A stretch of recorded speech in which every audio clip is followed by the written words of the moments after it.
Jazakumullah khair. All right, so now we're in the last portion of our class where we're dealing with basically two issues. I like this. I'm just scared to write on it. You know, the two issues that we're dealing with at this time, dealing with the usulul adab of the talib al-ilm in his life in general, okay? Long time.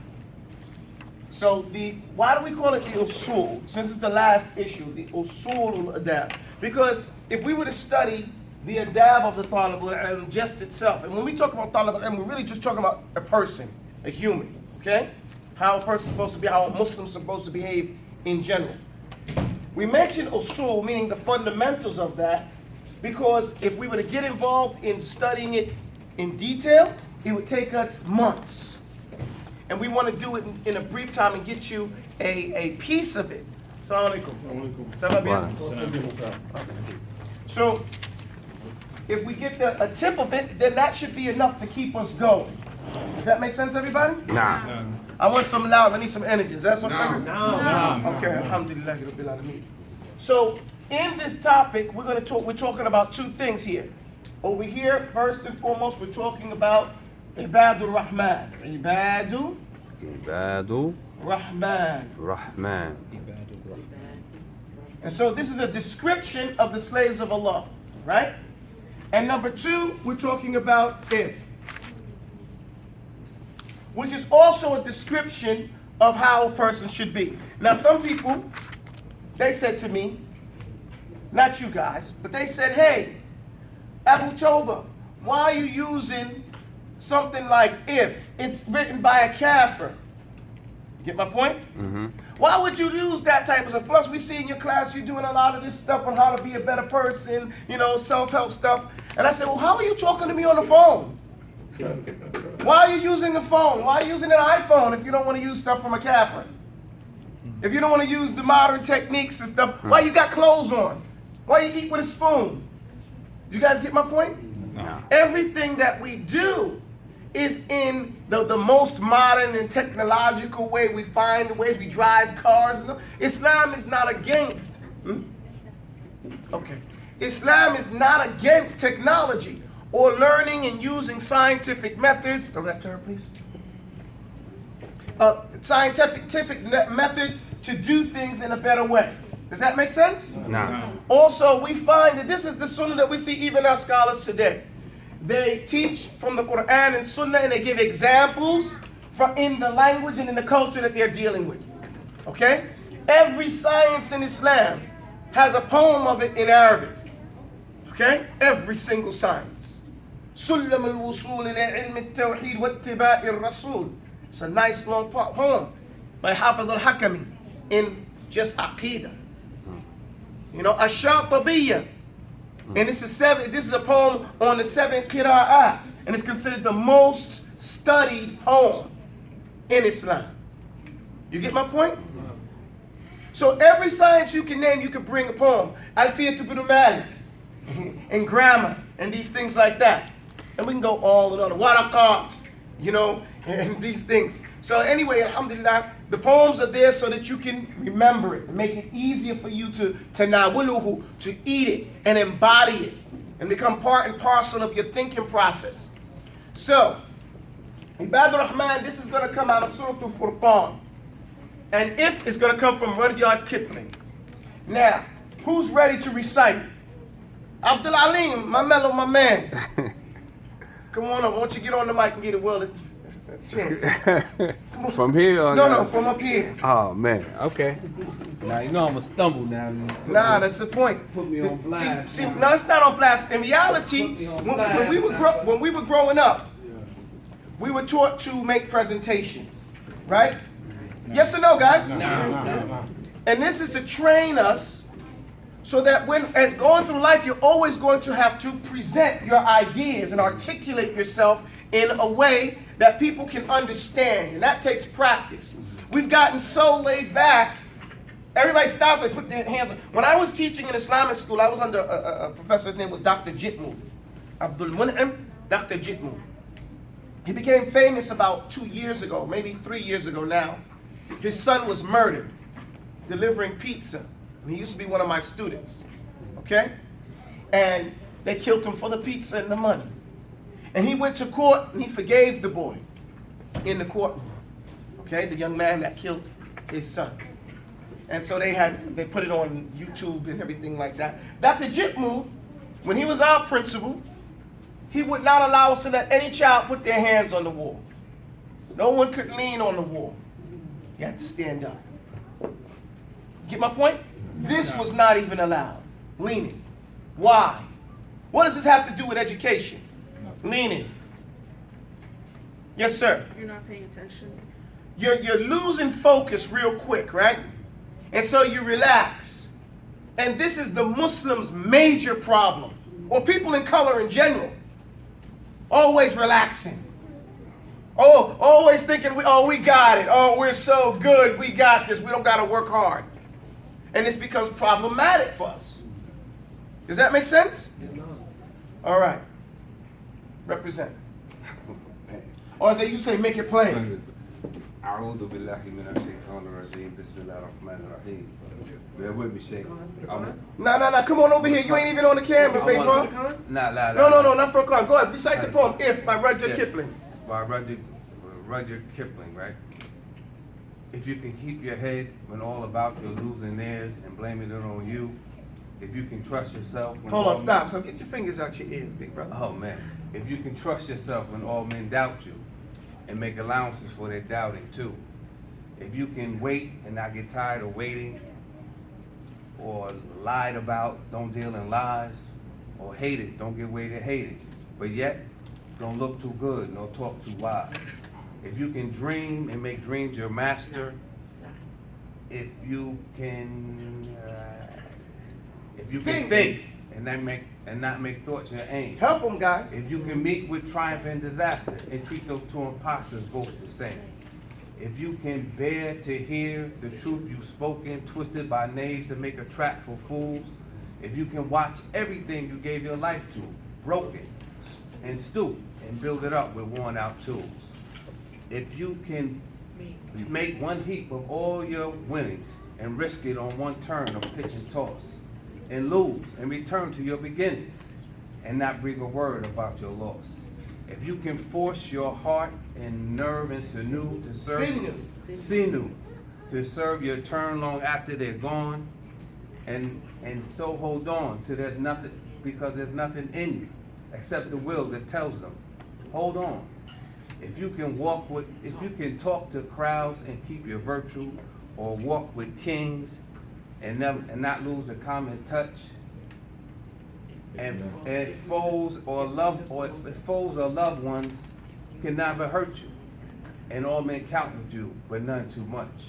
If you can fill the unforgiving minute with 60 seconds worth of distance run, yours is the earth and everything that is in it, and which is more, you be a man, my son. Okay, now, I like that, okay? I like it, but I want you guys to embody it even more than that, okay? I'm serious. I want you guys as I know who I'm talking to. I'm talking to a people who grew up listening to rap. I'm talking to a bunch of African peoples and Asian peoples who, rhyme and poetry is part of the culture, right? Nah. It's part of the culture. Rhythms and sounds and leaps and bounds. These things this is stuff that we had for years and years ago. That's just a piece from the last poets. Okay? Jazzoetry is poetry in black and white, as they used to say before they called it rap. Now, young lady, I heard you mumbling over there. Let's hear you recite it from this seat. Let's hear it. Now, go ahead. We're not turning the mic on you, but let's hear what you got to say. If you can keep your head. No, that's not how you start. Whenever you start something, If by Rudyard Kipling. It's technique, Ranger. If someone tells you to spell a word, you say the word, you spell the word, then you say the word. Stick to the techniques. They'll save you all the time. And every time you follow a technique, you get into the habit of doing that thing, and it happens the way you need it to happen. Does everybody follow me? Nah. All right, hit it. If, by Rayward Kipling. If you can keep your head when all about you are losing theirs and blaming it on you, if you can trust yourself when all men doubt you, but make allowance for their doubting too. If you can wait and not be tired by waiting or being lied about, don't deal in lies. Or being hated, don't give way to hating. And yet don't look too good, nor talk too wise. If you can dream and not make dreams your master, if you can think and not make thoughts your aim, if you can meet with triumph and disaster and treat those two imposters just the same, if you can bear to hear the truth you've spoken, twisted by knaves and made a trap for To make a fools, trap. or watch the things you gave your life to broken, and stoop and build them up with worn out tools. If you can make one heap of all your winnings and risk it on one turn of pitch and toss, and lose and start at your beginnings, and never breathe a word about your loss. If you can force your heart and nerve and sinew to serve your turn long after they're gone, and so hold on when there's nothing in you except the will which says to them, hold on. If you can walk with crowds and keep your virtue, or walk with kings nor lose the common touch, if neither foes nor loving friends can hurt you, if all men count with you, but none too much. If you can fill the unforgiving minute with 60 seconds worth of distance run, yours is the earth and everything that's in it. And which is more, you'll be a man, my son. Excellent, mashallah. You know, alhamdulillah, barakallah fikum. And that's closer to what I want. But I want it even better than that, okay? I want you, because, you know, you got to understand what the man is saying here, Rudyard Kipling, is totally Islamic, okay? Everything he's saying. The Prophet ﷺ, he said, for the believer, when he finds some good thing, what's he supposed to do with it? Pick it up. Pick it up. Why? It's lost property. It's the dalalatul mu'min. It's the lost property of the believer. What does that mean? This is what we used to be upon, and we fell off. We stopped holding to these type of moral grounds. Does guys get me? No. These types of standards, holding ourselves to this type of character. So when we find it, when we're reminded of it, we pick that up and we start to carry that again. Does that make sense? Come on, man, go ahead and turn them things off, man. That's a really unique. I heard one guy's phone say, "Yo, pick up the phone." I said, "That's a good one right there, right?" I mean, make sure my joint is open. James Brown. Oh, mine's turned on. You know the little one, the James Brown. Yeah. So the point is here is that I want you guys to again embody it.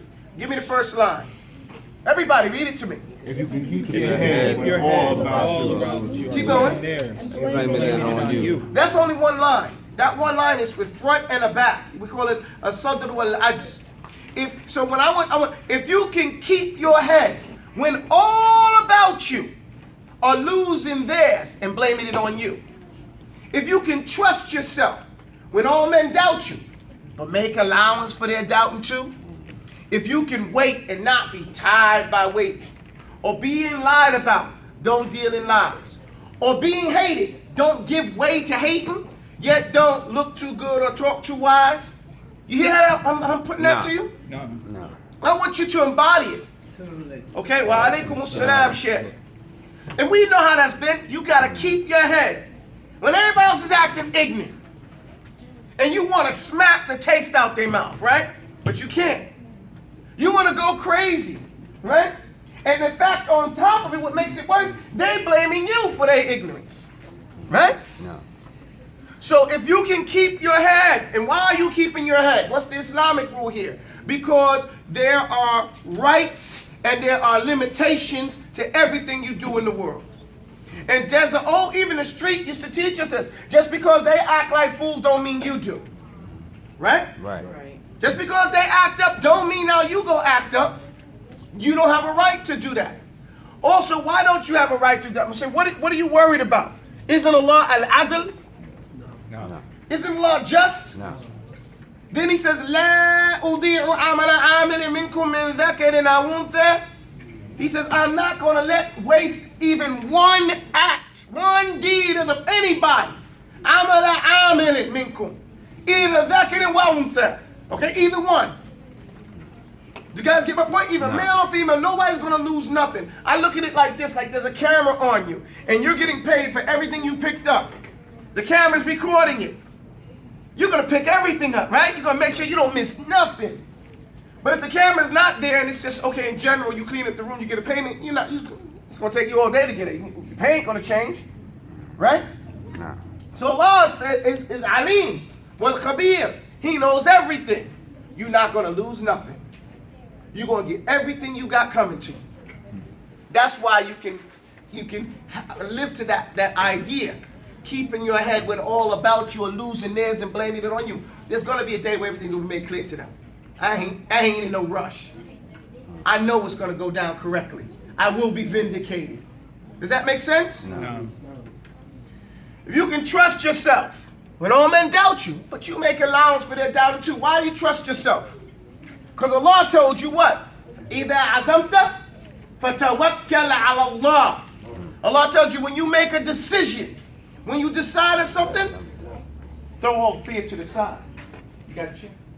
Throw all fears to the side. Just get tawakkal Allah. Put your trust in Allah. Don't sit there and we say yatajamjami and start mumbling it. No, do it, inshallah. A man came and said, Omar, I'm going to try to do. Omar said, stop. Leave try in Syrian. Do it, inshallah. You see there's a difference in the tone? When you say, I'm going to do this, inshallah, leave your face alone, young man. Drop your arm. If you say, I'm going to do it, inshallah, you're swearing now. I'm going to put everything I can into doing this particular activity. And the only thing that's going to stop me is Allah. I'm going to die before I quit. My body may give up, but I'm not going to give out. I'm sorry, my body may give out, but I'm not going to give up. Does that make sense? So when you have that type of azm, when you have that type of decisiveness and focus, you get things done because you're trusting on Allah subhanahu wa ta'ala. And you understand why they're doubting too, because they don't got the same character you got. We used to tease in the service, we always tease the other service members. We say, you want to see where you stop and we start? You know, you guys, you just get, that was our warm-up. As we always tease, you know, people say you do more before 9 a.m. before most people do all day, right? But really, the Muslim's supposed to have that mentality. Okay, and we get to that in Ibadur Rahman. Because Allah in Ibadur Rahman is telling us how to deal with our time. A time for this and a time for that. So he's telling us once you get your timing right, it's all about the timing, right? So we'll talk about that later. So people start lying on you, but you don't give in to lying. People start hating on you, you don't start hating. Because you realize certain things, certain realities. In Islam, we hate the crime, not the criminal. We call that, we try to eradicate the disease, not the diseased. Most people now, when we call the New York Post, you know, the way they character assassinate people, Islam, some of the Muslims have picked this up. And so they focus on the individual and say, look how dirty, nasty, stinking this individual is. Ew. Right? Where do we get that from in Islam? That's not the adab of Allah, and it's not the adab of the Messenger of Allah. There were hypocrites in the time of the Prophet ﷺ. Did he name them? No. So why are we doing this stuff that we do now? Secret only one person knew. That's the only real secret. You get my point? What was the name of Fir'aun? Most people don't know. Most people don't know his name. You've got to do some research. Why is it not mentioned in the available sources? Because it ain't important who his name was. What was important was his action and his attitude. You get my point? That's mentioned in the Quran over 19 times. You get my point? No. So we want to look at it that way. And that's why we don't give way to hating. Okay? We hate the action, not the actor. Because the actor, that person, is going to be miskin yawm al-qiyamah. We're going to be, alhamdulillah, it's not us. Alhamdulillah, alladhi afana min mabtalih. All praise belongs to Allah, the one who saved us from what he's testing that individual with. Right?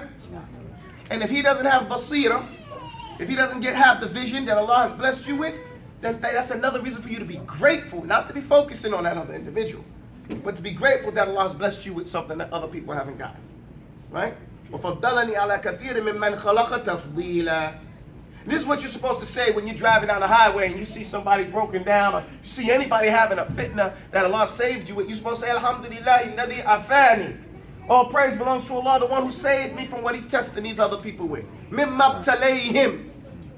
Mimma btalayha aw mimma btalayh. وَفَضَّلَنِي عَلَى كَثِيرٍ مِّمَّنْ خَلَقَ تَفْضِيلًا. And has favored me over most of his creation. Tafdeela. In a great way, so that we can be grateful. Does that make sense? No. And it says, doesn't look too good nor talk too wise. You're still a normal guy. You're still a regular person. You haven't gone up into the sky and now you're not really able to relate. You still got the same issues that everybody else does. People think, oh, well, you're a talib al-ilm, you don't have those problems. Who told you that? Who told? Oh, you Muslims, you don't understand. Well, why not? No, actually, the ones with the biggest fitness were the prophets. They had the biggest fitness. We talk about our children. Look at Nuh and his child. His child, he's a prophet. His child didn't even want to get on the boat with him. Imagine that. And we go through some things like that when our children don't want to offer salah like we want them to, or they just going through the motions, or they want to wear their khimar, a little bit, chest come out, you know. And they do certain things like that. The khimar, the jilbab gets higher and higher when you ain't looking. And we trip on that. We're not the only ones that had that. The prophets had those types of situations. Right? Look at Ibrahim getting thrown in the fire. Okay, for what he said. And we get fitness for being real about certain circumstances and situations. So no one can claim that because you're a Muslim, you're not going to have problems. That's why you don't look too good nor talk too wise. Because you don't know everything and you're going through what everybody else is going through. So then what's the difference? One of the major differences is that we strive not to make major sins. Does that make sense? And even those who make major sins, we make istighfar and tawbah. Istighfar and tawbah. Now what's the difference between the two? Let me draw a picture for you. Can you follow me here? No. So this area right here, this is in my mind. Okay? In this area, this is where the Ibadur Rahman, the slaves of Allah are. The slaves of Allah. And this term, slave of Allah, is a term we can use for everything in the creation is a slave of Allah. But there's two types of slaves, Abdullah. There's a slave that's a willing slave, and there's a slave that's a forced slave. Everything in the creation is coming to Allah abadan. It's coming to Allah as a slave. Qahran, we say in Aqidah. Okay? Forced. But the slaves that we're referring to now are those who come through on their own accord. Does that make sense? No. So the slaves of Allah, they're under the pleasure. Allah is pleased with them. Allah is pleased with these people. Why? Because the word al-ibadah means for you and me all that Allah loves and is pleased with, right? That's what ibadah is. Every act that Allah is loved and pleased with. That's what ibadah is. Slavery. Now how do you know what Allah loves and pleased with? S'il vous plaît. From the Quran and the Sunnah.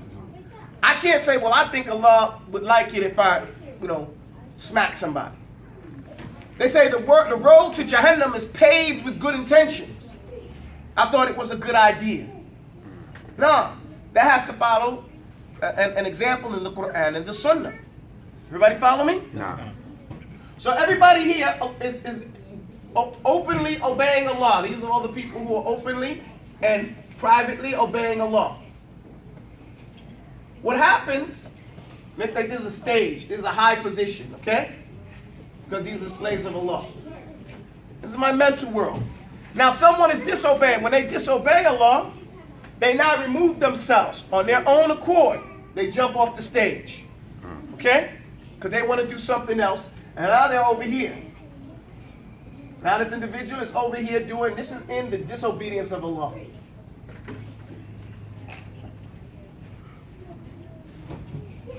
Okay, this person is disobeying Allah. Then it comes to a time where he realizes he's disobeying Allah. Okay?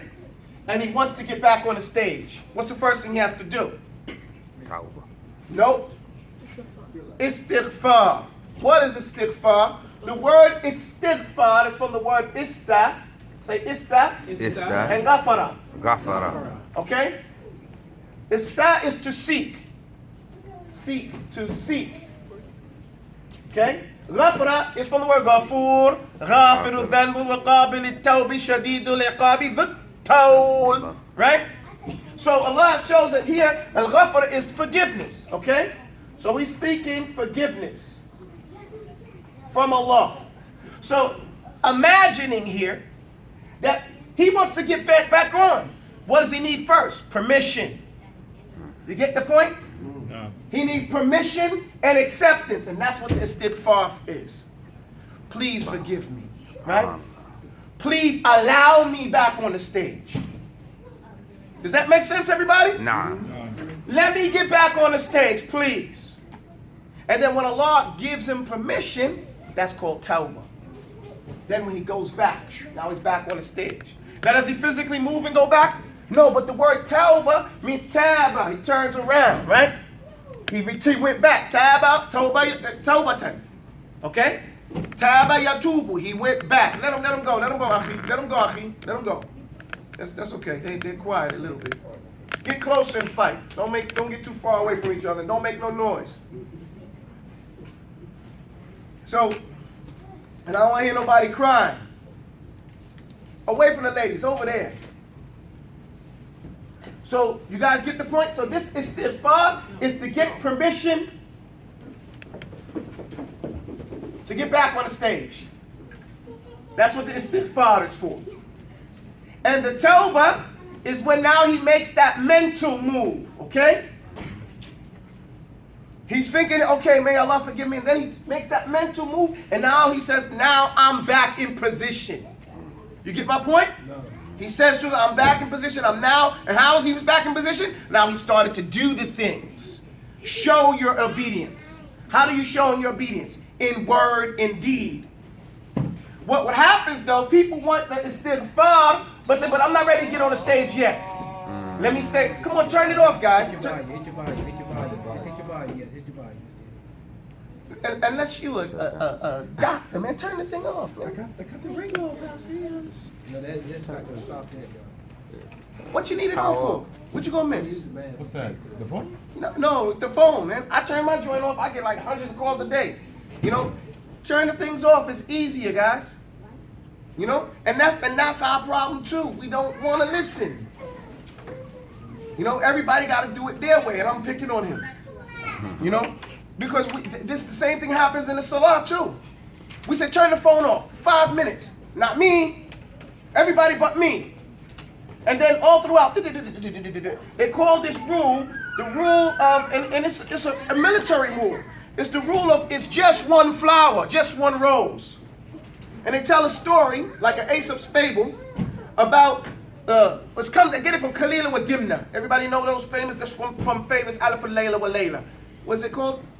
1,001 nights. Yeah, 1,001 nights. It's Kalila wa Dimna. It's an ancient story. And so what happens, I said get closer to each other, stop throwing things across the room. So what happens in here, in Kalila wa Dimna, they have a lion who's the king of the jungle, quote unquote, the forest, and you have all these other animals with him. And so they're always having issues. One day the bees come and they say, listen, we ain't got no more honey, because the animals eat honey every day. And so the king says, well, find out what's going on. Why don't we got no more honey? And they say, well, ain't no more flowers. There's no more flowers, so we can't get no more honey. So he says, okay, everybody, don't touch the flowers for a couple of weeks so we get enough flowers so we can make some honey. So weeks go by and there's still no honey. And they say, well, King's like, well, what's going on? Why we don't got no honey? He said, well, there's still no flowers. They said, how is that? Listen, put the pillows down since y'all can't listen and get close because y'all scared to hit each other and you're still throwing them, put them down. So he assigns the dog to investigate the issue. The first day the dog goes out there, he sees a giraffe picking flowers. He says, picking flowers. He says, giraffe, what you doing? You know the rule is you're not supposed to pick no flowers. He said, man, it's only one flower, man. What you tripping for? Takes the flower and goes home. Next day, he comes out there and there's a duck picking a flower. And he says, what you doing, duck? There's supposed to be no flower. Man, it's only one flower. You know, all these flowers out there, you bother me over one flower. And he goes. And the next day, the fox comes and he takes a flower. He says, man, what you bothering me for? It's only one flower. So he goes back to the king and says, I got it. I know what the problem is. Right? I got the problem. So he gathers all the people together and they sit down and he said, hey, everybody thinks it's just one flower. We don't understand the unity, the strength of a gnat. Or what, not a gnat, what do they call it? The one that goes in a tree and tears it down? Termite. Termites. The strength of one termite. They would say, which one tore the tree down? Because they're so small, right? But in that unified work ethic, they all tear that big old tree and knock it down. And likewise, but if there's no unity, then the lack of Allah's message, Allah says, don't be divided so that وَتَذْهَبُ رِيحَكُمْ. And so your energy, your wind will go from you. You know, and you lose all of that. And this is why where we're at now globally. You know, that we won't even turn off our phones for the salah. Why? Because there's no authority over me. You know, and everybody has that type of mentality. Well, it ain't no big deal. It's just one phone. I put it on vibrate. No, turn it off. What you going to miss? Why is it an issue? You're not going to answer it. Right? But no, I'm going to do it my way. And it disturbs other people. Well, I didn't really want it to disturb anybody. But I'd rather do it my way than not. And until we change that, and we go back to the mentality of, you know, sacrificing me for the unit, okay? That's where we were supposed to be. You know, when you look at slavery, when they break down slavery, they say there's like 3 things that they have that makes a broken slave. One of them, the main thing, is when the individual's personal freedom or not free, comfort comes before that of the group. Take the chains off. Okay? You do not have to worry about him. When he's worried about his personal comfort over that of the unit, meaning he's not ready to die for his unit no more. He's not ready to sacrifice for his unit anymore. He's not ready to give up me. Because when you talk about unit, some of that you have to give up me. And that's the scary point. And I understand why, because we have so many corrupt leaders over the part. So we focus on those corrupt leaders and say, man, those guys were occultists. What's the guy that gave the people the Jim drink? Jones. Jim Jones, right? You can't listen to everybody. He might be a Jim Jones. True, we got the Jim Jones. But whatever you focus on gets big. We've had a lot of great leaders too. You get my point? No. So if we really look at it, we can balance it out and say we had more good guys than bad guys. And every time the good guys come, just like Sankara, they destroy them. You know, they get rid of them quick. Point is, we got to unify. And part of the unity is we got to learn how to just sacrifice a little bit to get a long way. Okay? Now, I'm not just jumping on Abdul Wakil. I'm just saying in general for everybody, because it's a similar issue that happens over and over again. And we have to really look at it and see what is the solution. The other thing is, we're addicted to these phones, man. These phones they're not our tools, we're their tools. Psychologically, that's what they say. Who's using who? No, seriously. When you have to respond to it, it's teaching you, it's training you to respond to you. This is basic psychology, right? What is it? Classical conditioning. Bring, or ding, whatever the thing is, and they do it to irritate you till you have to turn it off, right? Yeah. Who's being taught what? So if it's a tool, you use it, but don't let it use you. And that we're going to talk about that in Ibadur Rahman. Where was I at? Stuff The Tauba. Okay. Tauba, yeah. Tauba. Let me go back again. The mental move to the Right? elevated place. No, serious. I think we need these types of conversations. Oh, yeah. You know, we definitely do, and it's not a big me, little you, none of that stuff like that. No, he knows that. But you know, it's a thing. We need to really focus on why are we failing. You know, why are we when we are the you know? I'll give you an example of how disunity can make you look small. When other people define your reality. When you look at, they call it visual racism. Okay? I'm going to diminish you visually and make you feel small in and of yourself. Okay? When you look at a map of the world map, what's the largest mass you see? Water. Russia. Besides the water, you're right, it's the water. Russia's huge, right? You could fit Russia and Africa twice. Did you hear me? As big as they show it on that map, that whole area fits in Africa twice with room to spare. They call that visual racism. You see that big old thing they call Greenland right up there? It fits in Africa 32 times. Did you hear me correctly? No. And in the fine print on it, it'll tell you this Greenland is 32 times larger than its actual size. You get my point? Nah. Why is it that way? Population-wise? Nope. You think Greenland got more people than Africa? Okay, gotcha. Now we talk about now census racism. When you talk about land people, who do they say are the most people in the world? Europeans. They never say that. No. Asians. They say Asians, but who they really mean? They point to China, don't they? Right. They try to say 1 out of every 5th person is China. You telling me there's more people in China than there's in Africa?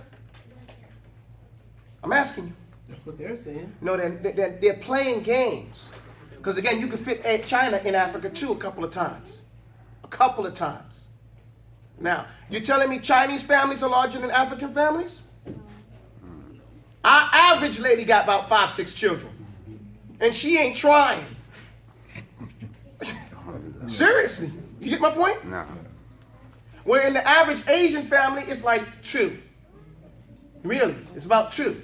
I used to live in Japan. You don't have large families like that. Okay, it's not common. And the Japanese have larger families than the Chinese and some of the other Asian countries. Does that make sense? No. So then how come they don't say that about Africa? Because if you really look at it, then Africans are the most populated people on the planet. Why not? Because you can't look at the census of Africa. Why? Because they divided it too much. They won't have a thing where they have African population. You get my point? They'll do it by country. They'll divide it down. And then even then they'll say, well, the Berbers are not really African because 35,100 years ago, you know, they came from someplace else. And well, the Egyptians were partly with Alexander the Great. And then the Turkish came in and they'll try to do anything to pull away from that population. You know? Well, the same thing can be said about China. Didn't the Mongols come down and the Turks and, you know, didn't all the same thing happen? Yeah. So we have to stop letting other people define reality for us. Because when you look at the old maps, and if you put it, they have some racks they call a real size map. The real size maps, boom. When you see how humongous Africa is in comparison to all the rest of the world and Asia, so then the 2 major places become Asia and Africa. Okay? And what part of the reason for that is Africa is part of Asia. Now we say that, but people can't get it through their head. Why? Because they've been told not. You've been told one story about Asia and another about Africa, so you cannot fit Africa into Asia. With a whole East, if you put the word Afro-Asiatic, you write half the languages in Africa, they say Afro-Asiatic language. How? If it's not part of Asia. You get my point? If you go right above it, all those areas are considered Asia. You get my point? So, again, it's not no one else's fault that they're trying to keep you down.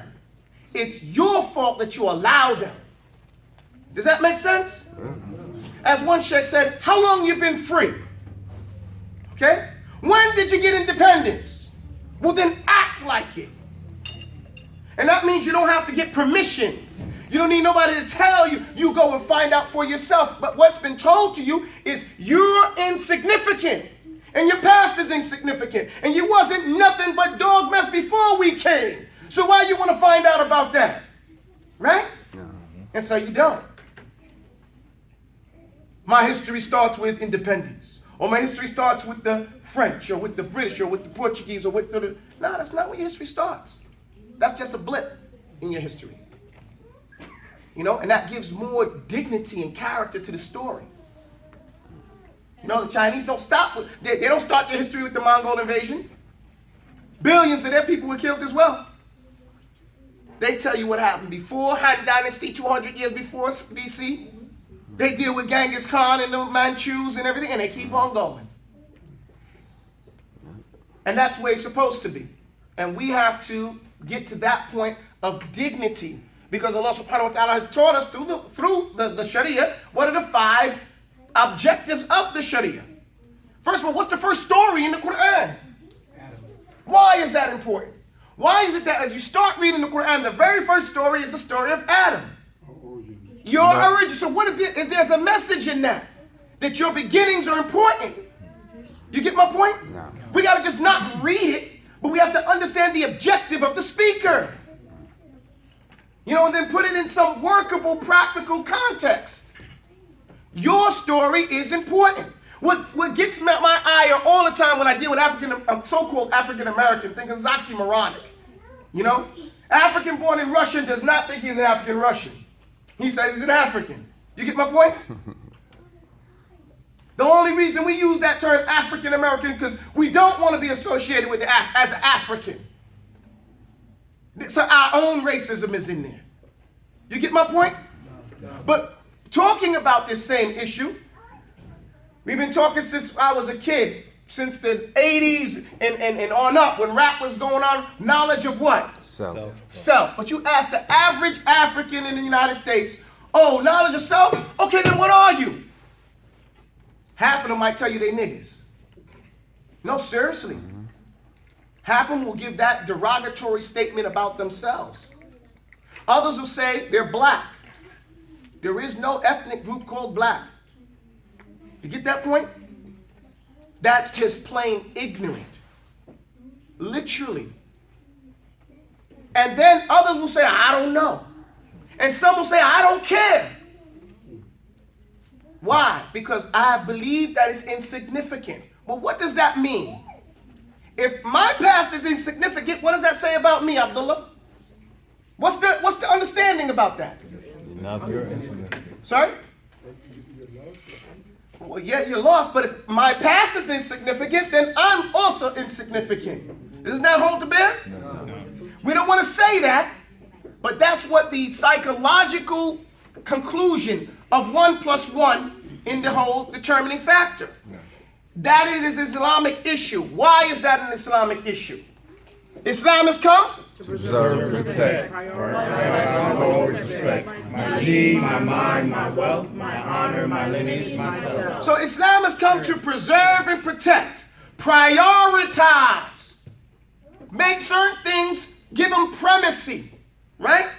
Meaning importance. And always respect, right? Who you are. Knowledge of who you are. Allah says, "Awfu bil uqud."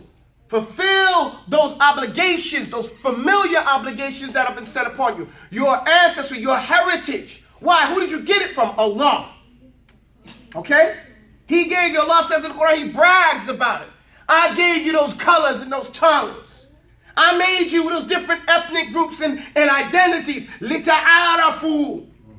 Right? So that y'all can recognize and know something about yourself. So you feel comfortable about yourself. So you can have knowledge of yourself. And then in the context of that perimeter, those perimeters of your ethnic identity, you can practice your Islam. Islam in Asia, in Southeast Asia, is different than Islam in Middle Asia. But there are a lot of similarities. You get my point? No. And all of it is correct. And we as people here, people who have come back to our Islam. And look at that. Look how many people are coming back to Islam in the United States with a very little da'wah program.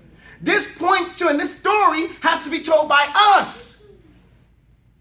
You know, why are they coming back to Islam? When we talk to the scholars, they say this shows the strength of the dua of their parents.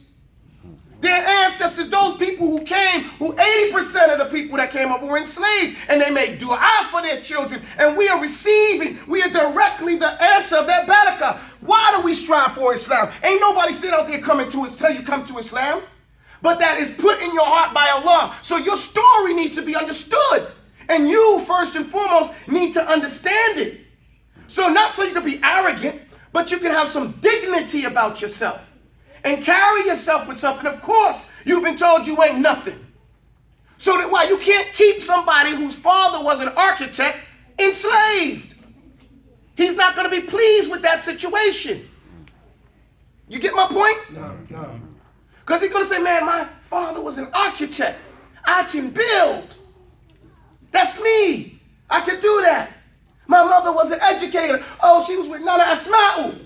They're part of that group, you know, you get my point? And he's going to want to know about that and continue that. So, yeah, you ain't got no past, you're just black. Just like this, black. So you can't see nothing behind that. There's no history for that. When you look up the word, if you look into Africa geographically, there are two main rivers. Anybody know the names of them? One is real famous. The Nile. Let's call it the way they call it in Arabic, or in Arabic in Africa as well. Nile. It's not just Arabic, it's Swahili. The language of the people there. Nile.